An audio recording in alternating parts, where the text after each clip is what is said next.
First of all, welcome everybody.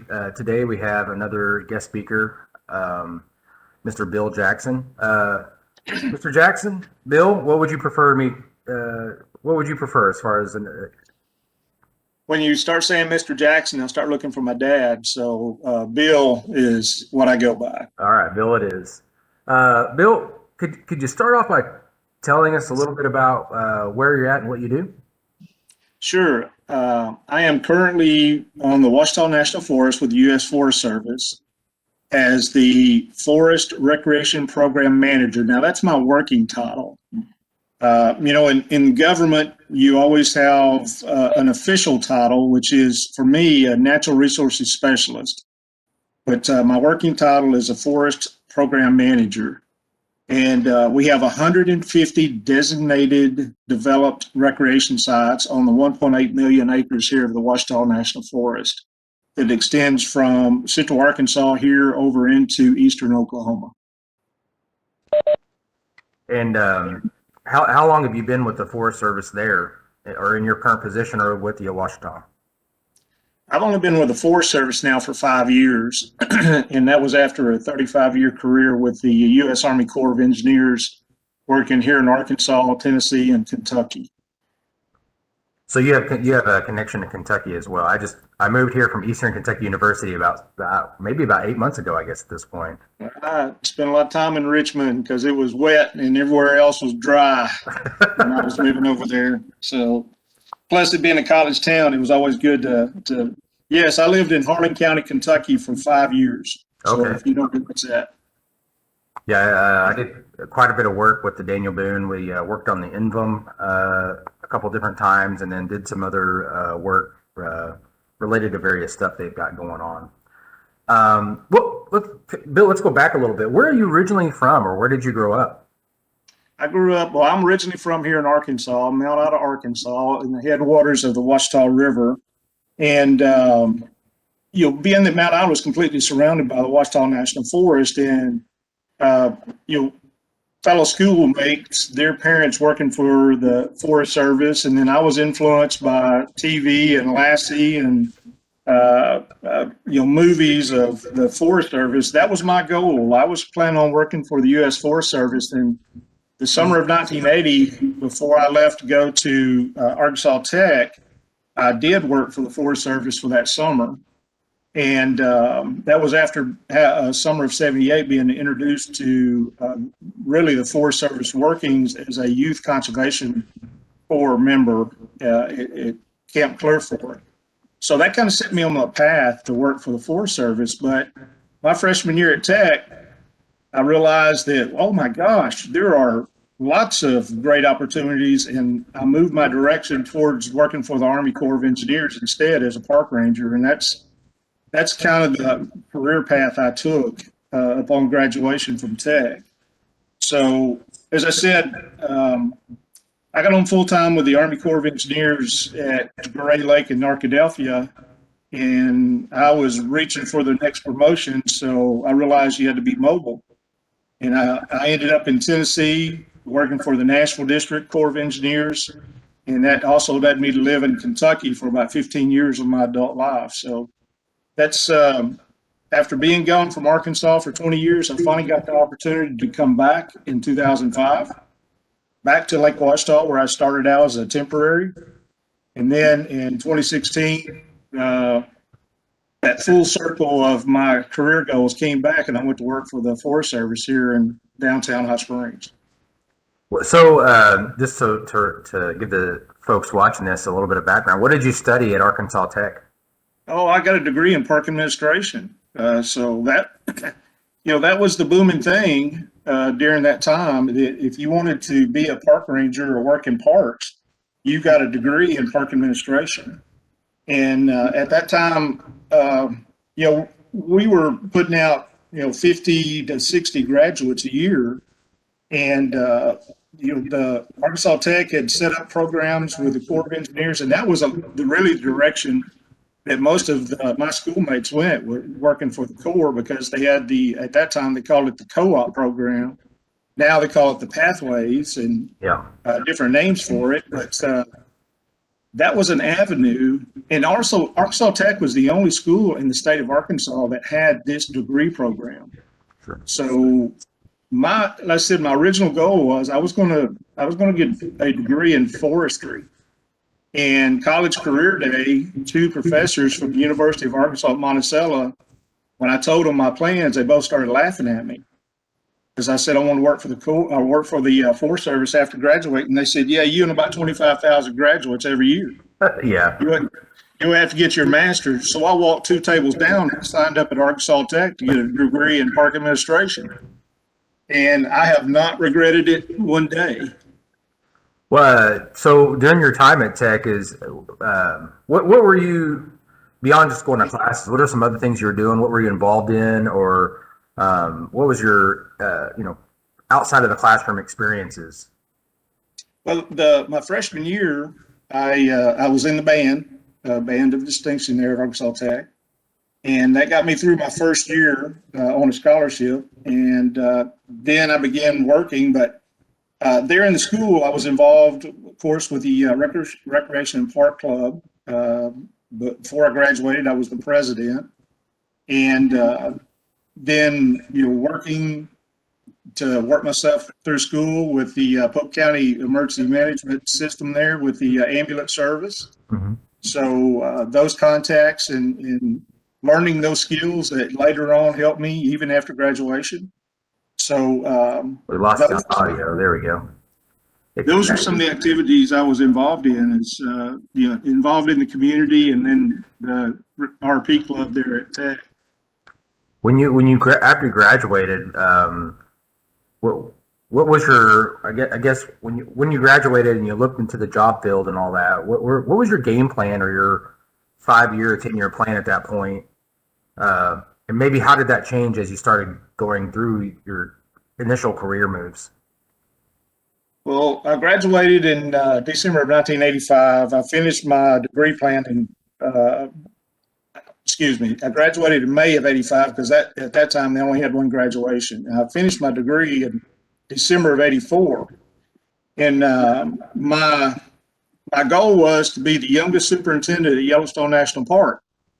But after working for a season with the Park Service in New Orleans at Jean Lafitte National Historic Park, I realized it wasn't as easy as what I thought it was going to be to get to that goal.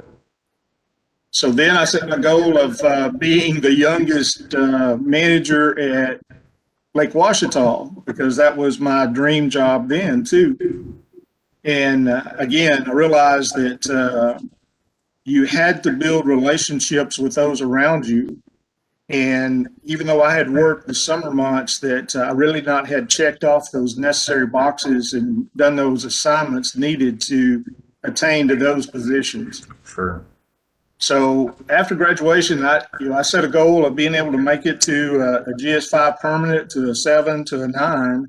And that was the reason I made the moves, is to gain those positions. Sure.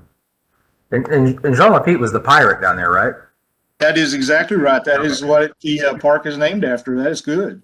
Yeah, I love the New Orleans area and the culture and all that. And I remember either reading somewhere or something like that. But he also helped out during one of the wars. Is that right? That's right. He helped out Andrew Jackson during the battles. That he ran the rivers to assist in getting materials and supplies. So it has kind of an interesting past with that guy, with that character, I'd say. So that's right. So with the Army Corps of Engineers, you moved around quite a bit. What are some of the experiences that you had that, or the things you chose to do, the decisions you made that really you think really benefited you personally and professionally as you moved through the Corps? Well, when I was hired on to work in the Nashville District had a park ranger training program that you would be brought in as a GS5 park ranger, and in order to attain your GS9 journeyman grade, you had to complete different assignments working in and out of the district office in the different program areas. So you would have a well-rounded experience and understanding of how the Corps worked in the district. The other benefit was that in the Nashville district that it was a family atmosphere that you worked. There were 10 projects in the Nashville district up and down the Tennessee River and the tributaries to actually to the Cumberland River. And you had that opportunity to learn each one of the projects and their personalities with the personnel and the fellow rangers and the other staff that you were working with.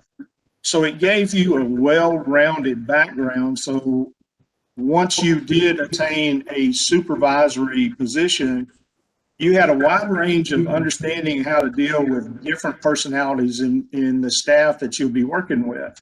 Mm-hmm. And being that you were able to work in the very program areas, that when somebody would ask about a navigation issue, because you had worked with the navigation folks, you had a basic understanding of how a lock operated or what the buoys meant. And so it really gave those rangers and myself a well-rounded education and a good base to how, because, as a Corps of Engineer Park Ranger, unlike with the Forest Service, BLM, with the National Park Service, the Corps Park Ranger is more or less a utility type person that one day they're mowing grass, the next day they're overseeing contracts. That it is just a well-rounded experience in the job that every day you come in and it's not going to be the same stuff. Sure. Well, so and you made the move recently, or I'd say recently, somewhat recently. You made the move to the Forest Service. What prompted that? What prompted that move? Well, actually, as I said, it was a dream of mine to work for the Forest Service in 1980, and I just got directed because I was looking more at how can I make more money in this job, and so that's the reason I went with the Corps, because the promotions were better. Mm-hmm. And I moved into this position for multiple reasons. One, I had reached a point in my Corps career that I knew I was not going to be able to go anywhere else because of personal choices, one, but just for the fact that positions were being filled that I knew I would never be able to move into because of the longevity of folks that were in the positions. Sure. So got a promotion. I'm supervising only the program itself and not people. Okay. Whereas as the chief ranger at Lake Ouachita, I was supervising anywhere from 25 to 35 park rangers and dealing with all those issues with personnel, but also with the supervising of the actual program, the visitor assistance program. Now, the thing I miss about the Corps greatly is for 22 years, I taught park rangers to be park rangers.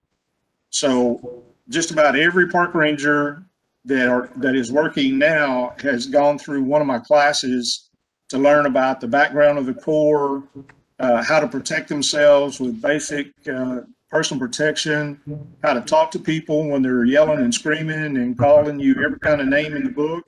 Yeah. And how to deflect all that and stay safe in the working environment. So I do miss the teaching. I always really enjoyed that because, as I'm sure that you feel the same way, you receive an energy from your students. Absolutely. That keep you pumped up. So yeah, it's something that I was talking with somebody else about not too long ago. Is the for a lack of better word, keeps you young. And I don't know if physically that looks that way, but you stay connected and you gain that energy. That's a good way to put it. So in your role now, could you tell us a little bit more about what you do, as the Forest Program Manager? Sure.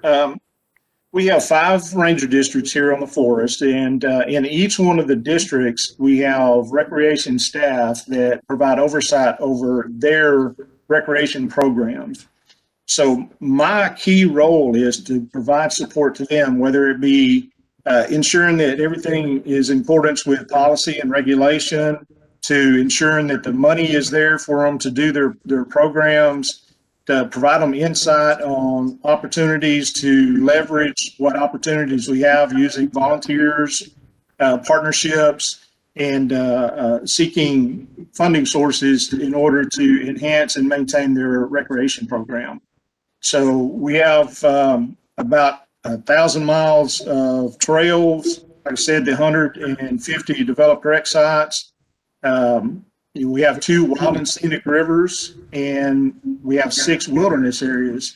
And that's also part of my program is the wild and scenic rivers, the Ouachita and the Little Missouri, and then the 6 wilderness areas that we're responsible for also. So within some things you've done in your current position, what are some of your favorite moments or your favorite projects that you've gotten to be a part of? Well, the current program we're working on, and I'm sure that you guys have seen this on the news, is the Great America Outdoor Act funding that we're receiving to make enhancements. So between 2021 and 2025, we have projects that we have submitted for funding to make those enhancements. And and it's simple, what we call show and shine right now, because we're not receiving the millions of dollars, we're receiving the thousands of dollars. So the fact that we're able to replace new signs and make them much more presentable, that we're able to address what we refer to as deferred maintenance, and get those things taken care of, so we can still maintain the recreation areas for our using public. But one of the most recent successes that we have had, Cedar Lake in Oklahoma is our largest recreation area. It's on a lake that's an 80-acre lake that was built during the Triple C era. And about 1960, we moved from having vault toilets, pit toilets, to flush and shower and so on, and we had a wastewater treatment plant. That wastewater treatment plant was being held together with duct tape and haywire. So we received about $750,000 from our regional office out of Atlanta to switch that entire system over there to a septic system. And that helped us reduce the cost on the O&M, the operation and maintenance of the wastewater treatment plant, the $100,000 annual salary we're paying for an operator, and all the materials and supplies that were needed in order to maintain that plant. And the reason I say that's a success is, our budgets every year are reducing. And so we're trying to ensure that what we have, we can continue to take care of and keep it up to a standard the public is requesting.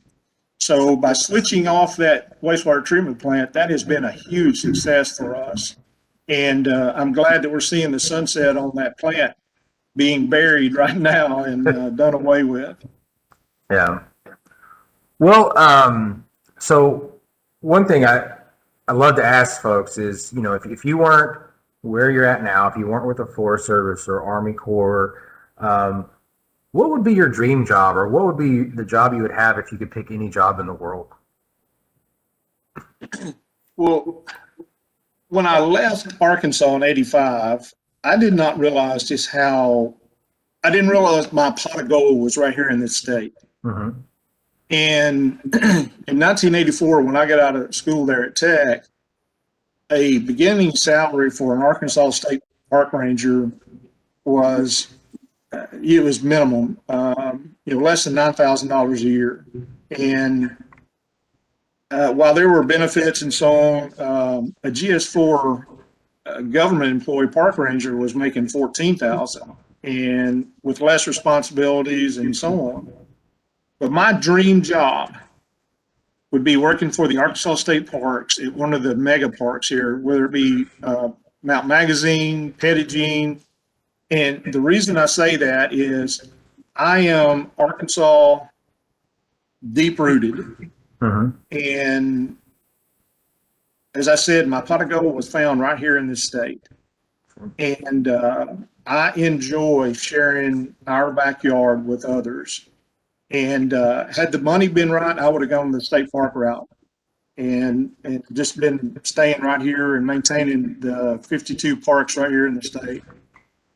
Yeah, it's kind of funny that you mentioned that. I worked for a number of years doing GIS work with Oklahoma State Parks, and just fell in love with what they offered, their mission, and preserving those local places, as I like to think of them, right? And I talk to folks around Oklahoma, and they're like, uh, what's your favorite place to visit? And I can name off. It's almost like you can go like region by region these favorite spots, right? And I tell people a lot that I saw more of Oklahoma than a lot of Oklahomans do over their lifetime. And I think that's great that I had that opportunity. But I'm like, man, folks need to get out and see these great places that are in our state parks, Arkansas included. I haven't lived in Arkansas too terribly long, but I've already visited some beautiful spaces, and wonderful places. That's right. And when Arkansas passed that 8-cent sales tax to support the Arkansas State Parks and also the Arkansas Game and Fish, that was the turning point, because just like at Pettigene, they just completed that new visitor center up there that is just absolutely beautiful. Absolutely. And Mount Magazine with the lodge, we have some wonderful state parks here. We are so fortunate. We've always been known as the natural state as it is, but having one of the very first naturally free running rivers, the Buffalo National River, the number of wild and scenic rivers we have here in the state. I mean, the list is unlimited, and and it is ironic that we have 52 state parks for 52 weeks out of the year. So that makes it real easy to visit a park a week. But that'd be some hefty travel, though. Yeah. Well, Bill, before we let you go, for folks that may be watching this, right? What are some? They think they're like, man, I'm thinking about a career in the Forest Service or the Army Corps, or maybe with the state park system where they're at and all that. Looking back at what you've done and the choices you've made, do you have any tips or tricks or advice for folks that maybe want to look at your career path and think about your path as theirs? The biggest thing that, just like what you mentioned, and when I was teaching young park rangers, when they would introduce themselves for the class, one of the things I always ask them, where do you see yourself in 5 years? Because, and I always say that because you've got to have a roadmap to know where you're going to be going. And along that roadmap, you've got to pick up resources that will help you and make those contacts. One of the things that I got heavily involved in while I was there at Tech was the Arkansas Recreation and Park Association here in the state. And what that allowed me to do at that time was build up contacts with the Corps, with the National Park Service, with the state. And so when my name came up on an application, they were able to put a name to a face. And like many of my fellow graduates, I mean, we are looking out for Tech students right now, that when we see that one of their applications comes across and they're right in that shuffle, that Tech student will get more credit from another Tech student because they're alum.